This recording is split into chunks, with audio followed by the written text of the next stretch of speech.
लालच greed inspiring story in Hindi. Life में सफल होना कौन नहीं चाहता। सफल तो सभी होना चाहते हैं, लेकिन सभी सफल हो नहीं पाते हैं।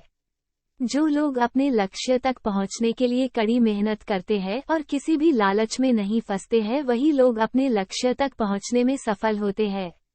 ये कहानी इंस्पायरिंग स्टोरी इन हिंदी लालच ग्रीड भी उसी के बारे में है।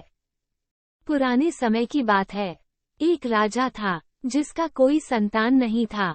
राजा की उम्र अब बढ़ गई थी और उसकी तबीयत भी दिन व दिन खराब होती जा रही थी। उसे अब चिंता हो रही थी कि मेरे जाने के बाद इस राज्य को कौन संभालेगा। राजा ने अपने सलाहकार से पूछा कि मुझे अब क्या करना चाहिए। उसके सलाहकार ने कहा कि आपको अब प्रजा में से किसी योग्य व्यक्ति को उत्तराधिकारी बना देना चाहिए। राजा ने कहा, अच्छा ठीक है। दूसरे ही दिन राजा ने अपने मंत्री से कहा कि प्रजा के बीच ये घोषणा करवा दो कि कल जो भी व्यक्ति सूर्यास्त से पहले मुझसे मिलने राजमहल में आएगा, उसे मैं राज्य का उत्तराधिकारी बना दूंगा। राजा की ये बात सुनकर मंत्री ने कहा कि ये तो बहुत आसान है, ऐसे तो पूरी प्रजा ही उत्तराधिकारी बनने के लिए पहुंच जाएगी। राजा ने कहा, नहीं, ऐसा बिल्कुल भी नहीं होगा, मेरे तक सिर्फ योग्य व्यक्ति ही पहुंचेगा, आप घोषणा करवा दो। मंत्री ने राजा की बात मानकर प्रजा तक ये संदेश पहुंचा दिया। अगले दिन बड़ी संख्या में लोग उत्तराधिकारी बनने के लिए राजमहल की ओर बढ़ने लगे। राजा ने अपने महल के बाहर एक बड़े मेले का आयोजन किया था। मेले में नाच गाना, स्वादिष्ट पकवान और शराब सब कुछ था। जितने भी लोग उत्तराधिकारी बनने के लिए आए थे, वो सब उस मेले में ही उलझ गए।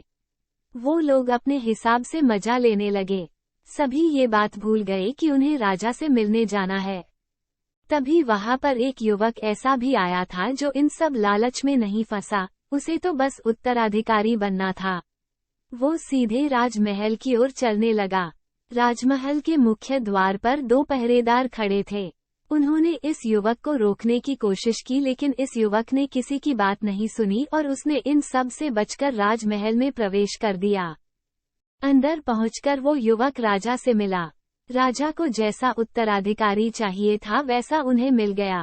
राजा ने उस युवक को राज्य का उत्तराधिकारी नियुक्त कर दिया। मोरल: जब तक हमें सफलता ना मिले तब तक हमें आगे बढ़ते रहना चाहिए। अपने लक्ष्य तक पहुंचने के लिए रास्ते में रुकना नहीं चाहिए। अगर आपको हमारी स्टोरी अच्छी लगी हो तो अपने फ्रेंड्स के साथ भी शेयर कीजिए और कमेंट में बताएं कि कैसी लगी आपको ये स्टोरी।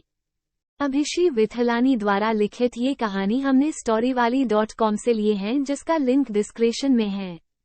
अगर आप मनोरंजन, कॉमेडी और कहानियों जैसे और दिलचस्प वीडियो देखना चाहते हैं तो कृपया लाइक, शेयर, कमेंट करें और मेरे वीडियो को सब्सक्राइब करना न भूलें।